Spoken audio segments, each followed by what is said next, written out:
Всем привет, мои хорошие! Сегодня я вас порадую еще одной очень интересной стрижкой.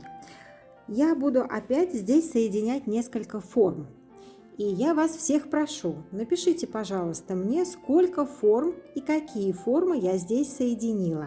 Мне вот очень интересно, узнали вы эти формы или нет. Теперь давайте о стрижке. Что я здесь делаю? Мы сейчас изначально с вами задаем длину, то есть я делаю окантовку. Эта окантовка у меня, как видите, будет прямая, то есть совершенно ничего такого здесь удлинения нет, то есть совершенно прямая окантовка. И следующие два блока, то есть получается у нас первая линия блок окантовочный, второй и третий у нас будут также стричься. То есть я все буду подтягивать к окантовке методом наложения пряди на прядь. Буду стричь не по нижней линии, по окантовочной линии. То есть у меня все мои прядки будут в одну длину. Все три блока. Что мне это дает? Это дает мне более тяжелый низ. То есть у меня нет рваных волос на шее. То есть смотрится достаточно богато, красиво. Пока я буду сейчас стричь вот эти блоки, вы смотрите внимательно. Давайте я вам напомню о том, какие формы у нас с вами существуют. Вы помните, у нас с вами 4 формы стрижки. И все эти формы мы с вами комбинируем между собой. Правильно? Так вот, первая форма у нас с вами это массивная, вторая у нас прогрессивная, третья у нас градуированная и четвертая у нас равномерная. И вот, пожалуйста, я вас очень прошу, мне просто интересно, насчитайте, пожалуйста, сосчитайте, сколько форм я использую все-таки в этой стрижке. Мне бы вот очень хотелось от вас услышать, ну и как бы поговорить. Потому что что такое вообще креативная стрижка, я вам уже не раз рассказывала. Это индивидуальный подход, индивидуальное видение мастера.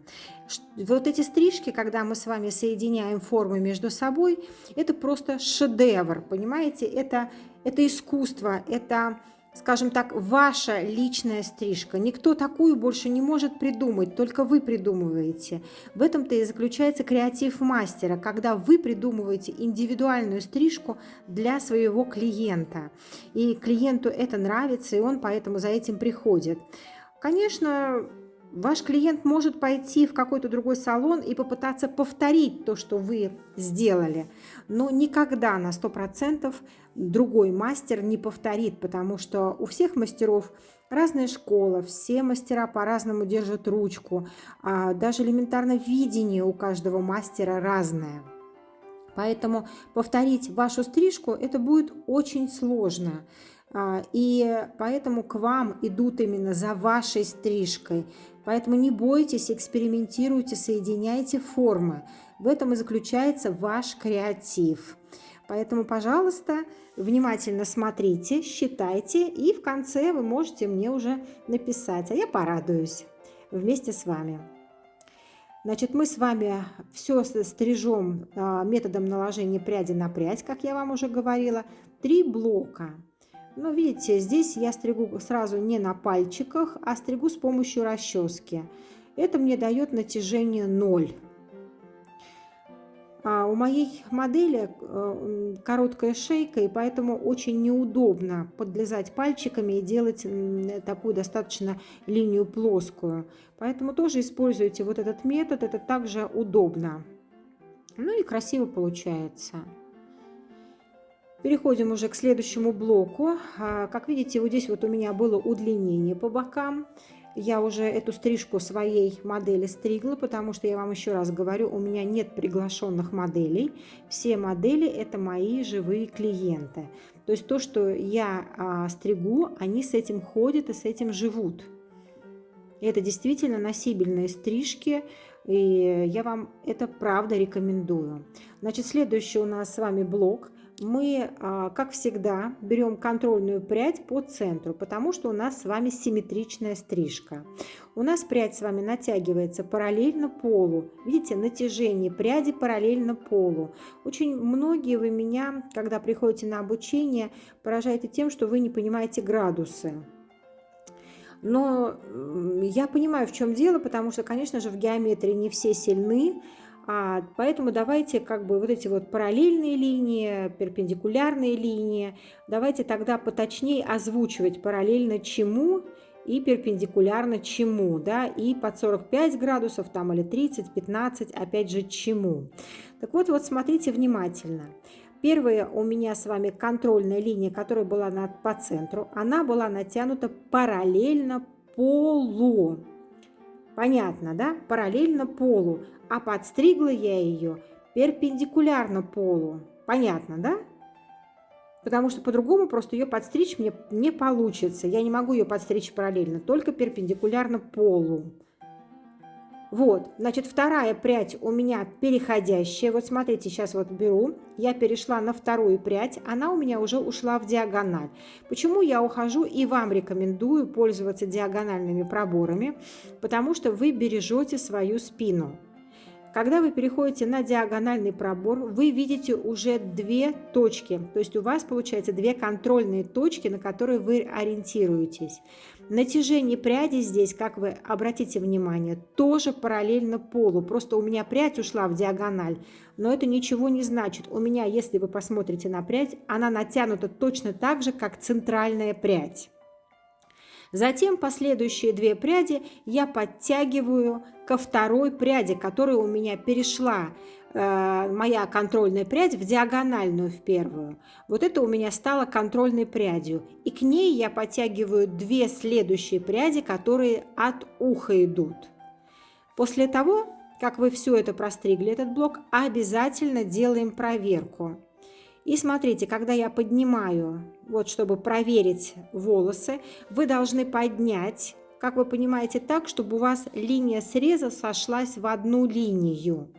И тогда вы можете сделать проверку. Вы увидите, ровно вы подстригли или нет. Ну, вы видите, здесь у меня все хорошо.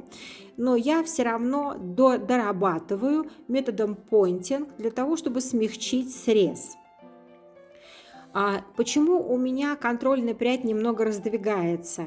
Потому что я не хочу делать резкое удлинение. Я делаю только легкое удлинение к уху. У меня окантовочная линия, как вы увидите в дальнейшем, и на висках будет прямой, но масса у меня немного переходит к уху, чтобы у меня не были тонкими височные зоны.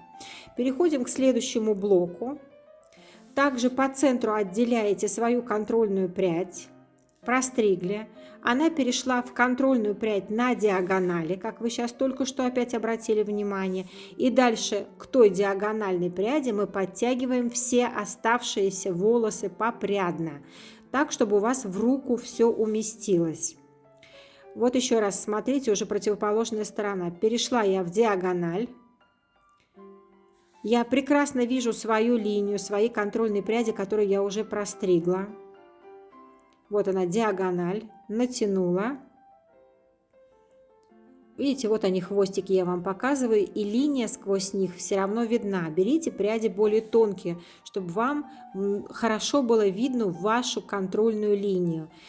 Значит, у нас первая по центру, вторая диагональ, диагональная, которая вторая, она у нас с вами стала контрольной, к ней все подтягиваем с висков попрядно.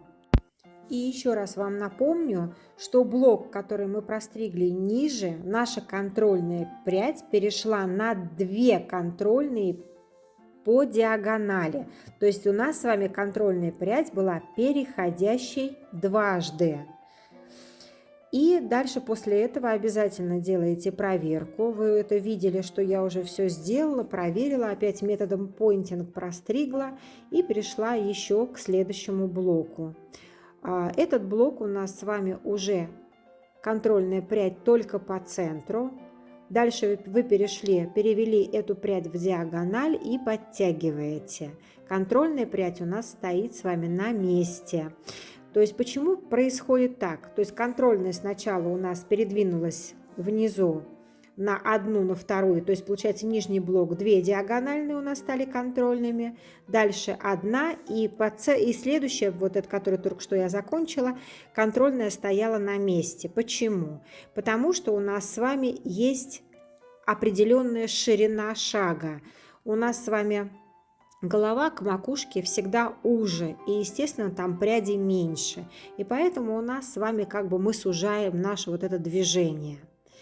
Дальше мы с вами переходим на височную зону и продлеваем нашу линию ровную, как вы видите, линию за ушком на виске.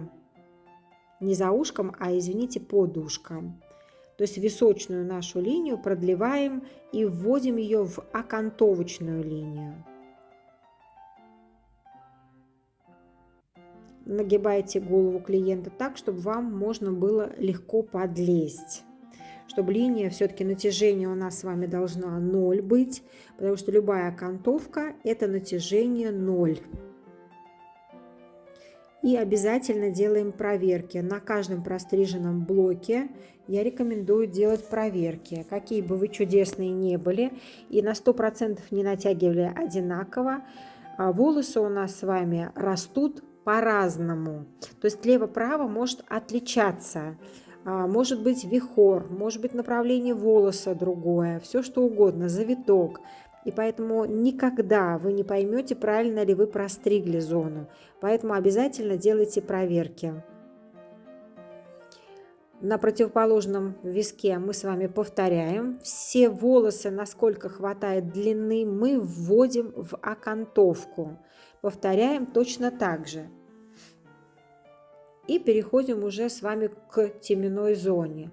Но пока мы еще остановимся на макушке. Сначала мы проработаем макушечную зону. Вы видели, что мы еще ее с вами не стригли. Вот была схема только что.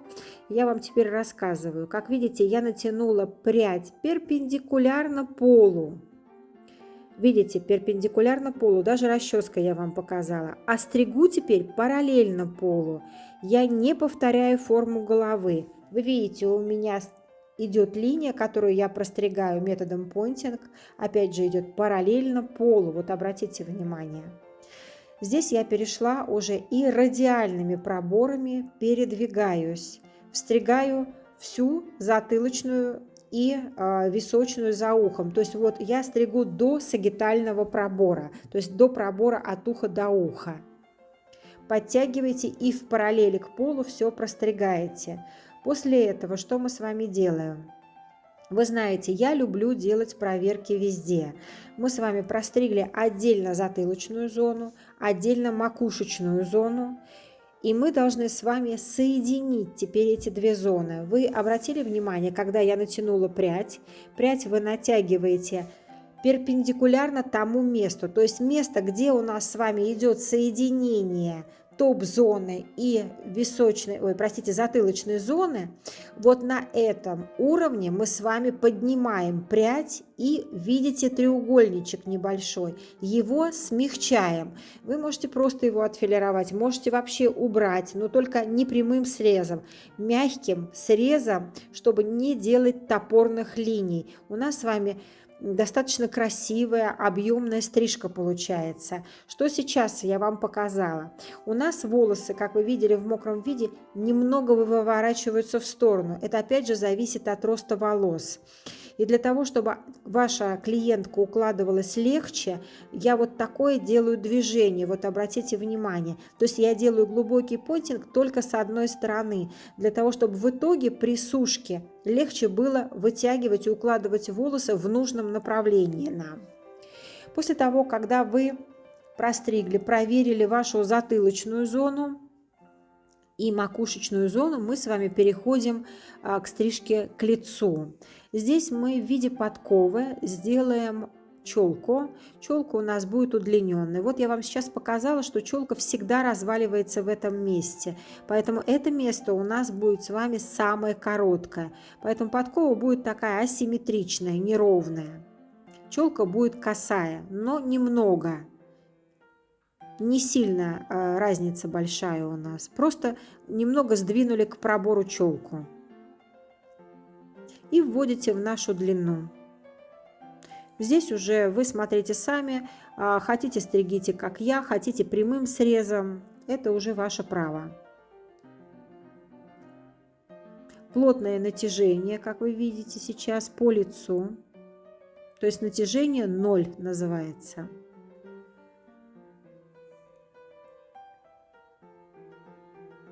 Проверка обязательно. Длину проверяете, но не забывайте, так как у нас асимметричная челка, у нас одна сторона длиннее, другая короче, вы просто делаете визуальный взгляд, как красиво она смотрится. А низ у вас лево-право, то есть ваша окантовочная линия должна быть одинаковая. Для того, чтобы мы с вами сделали все-таки челку более пушистую, так как у нас все-таки объемная стрижка, вы видите, я подняла прядь и сделала ее, ну, скажем так, если первая прядь, то параллельно полу, а вообще нет. У меня, получается, я сделала так, что у меня моя прядь скользит по голове. Видите, она именно как бы по касательной проходит по голове. Это для того, чтобы мне создать такое живое движение, скажем так, немного объем, именно градуировку у лица. И подтягивайте все волосы, насколько хватает. Но видите, там уже не хватает, поэтому дальше вы переходите уже на топ-зону, то есть на нашу теменную зону. Мы с вами начинаем работать именно на точке, где у вас самая короткая линия, то есть там, где у нас с вами самая короткая часть нашей челки. Это ваша будет контрольная прядь. Мы подняли и соединили, естественно, нашу челку с длиной на затылке. Вы видели, как я это сделала. Натягиваю я, естественно, все к нашей контрольной пряди слева и справа, все подтягиваю. Срез, вы видите, делаю я параллельный полу. Нет у меня никакого наклона. То есть я не удлиняю, не укорачиваю. У меня срез параллельный полу. Подтягиваете попрядно волосы слева, контрольной пряди, подтягивайте попрядно справа. То есть все делаете очень аккуратненько. Теперь, естественно, мы с вами должны соединить нашу топ-зону с височной зоной. Я беру, у меня контрольная прядь, которую я уже простригла, это за ушком. Вы помните, здесь мы уже проработали. И вот обратите внимание, как я беру прядь. Мы с вами здесь видим место соединения, там, где вы не простригли, и аккуратно дорабатываете. Все пряди у меня, как видите, на своем месте. Прорабатывайте, чтобы нигде ничего, никакого угла не торчало. Таким методом мы с вами сводим нашу теменную зону с височной зоной. Переходите также на, это уже какая у нас правая сторона, направо и повторяете то же самое. После этого у нас идет уже проверка. Опять же, мы с вами на месте соединения нашей топ-зоны и височной зоны натягиваем прядь. И если вы видите там какой-то уголочек у вас, то обязательно дорабатывайте. Видите, я вам рукой показываю, какое место я обнимаю, и от этого места уже натягиваю перпендикулярно голове. Прорабатывайте, то есть все вводите красиво, чтобы нигде никаких лишних прядей не осталось.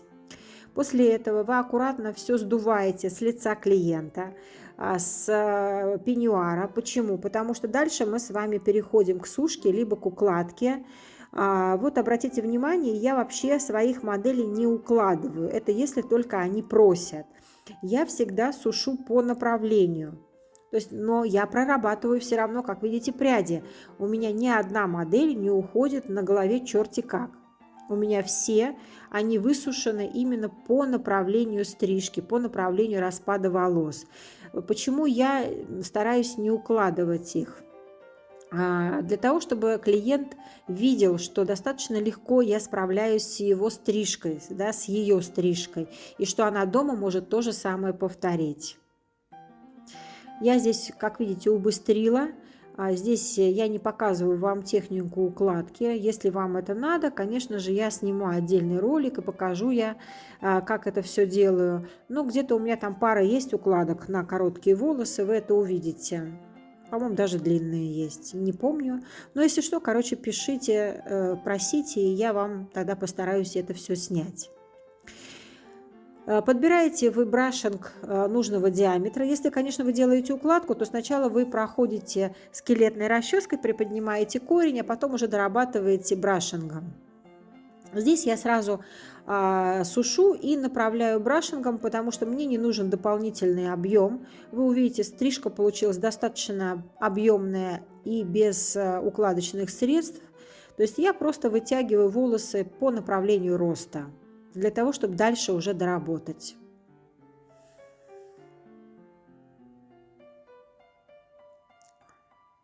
Сейчас уже вот мы закончим. Я ее уже тут красивенько посушила. Модель у меня, как видите, серьезная. И все. И дальше мы с вами уже дорабатываем. Что такое дорабатываем? Это облегчаем стрижку.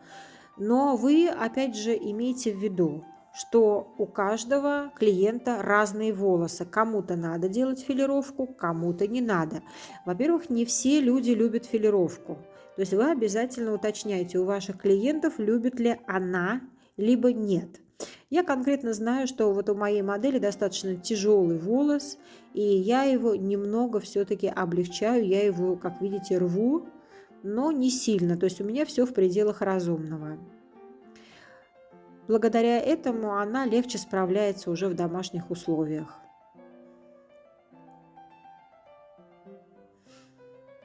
Аккуратнее, не обрежьте пальчики.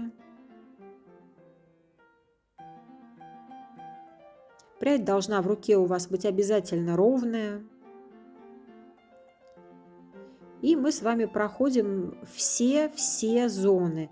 У лица, но у лица вы еще увидите, я уже там буду на расчесочку делать в самом конце. И затылок, все не пропускаете нигде.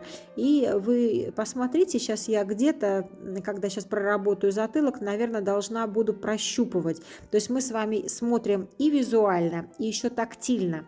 То есть вы берите в ручку пряди из одной и той же зоны и чувствуете по толщине, одинаковое количество у вас осталось в руке или нет. Если вы чувствуете, что толщина где-то больше, доработайте, не поленитесь, вернитесь обратно к тому блоку, который вы не сделали. Ну и теперь давайте коротко я вам расскажу о обучении. Я провожу обучение, но, значит, смотрите, у меня не учебный центр, я вам должна сразу сказать, потому что вы начинаете какие-то вопросы непонятные задавать. Давайте конкретно. Я тренер, подождите, вот здесь самый интересный момент, вот я сейчас вам показала, вернитесь и посмотрите, что я сделала. Нижняя зона у меня тяжелая, помните, я филировку сделала изнутри, то есть я ножницы не сверху накладывала, а брала только снизу, делала филировку только снизу. Вот вернитесь и посмотрите еще раз, а то я пока болтала, самый интересный момент вам пропустила рассказать. Вот, значит, я репетитор, то есть я подтягиваю вас, я натаскиваю вам ручку, я ставлю вашу руку, я устраняю ваши пробелы. Это делаю я для вас. Поэтому каких-то, я не знаю, там программ, я подбираю индивидуальную программу. Так что приходите, я вам всем помогу по мере своих сил. Вот тут у меня модель, видите, красивая получилась. Вы обязательно после того, когда все отфилируете, волосы очень хорошо сдуйте, потому что, еще раз напомню, мы с вами укладки уже второй раз не моем. Вот такая шикарная у меня получилась достаточно объемная стрижка. И я жду от вас комментариев, лайки. Спасибо вам большое за то, что вы подписываетесь на меня. Я вас очень люблю, и мне очень приятно, что вы мне пишете. Всем пока, до встречи!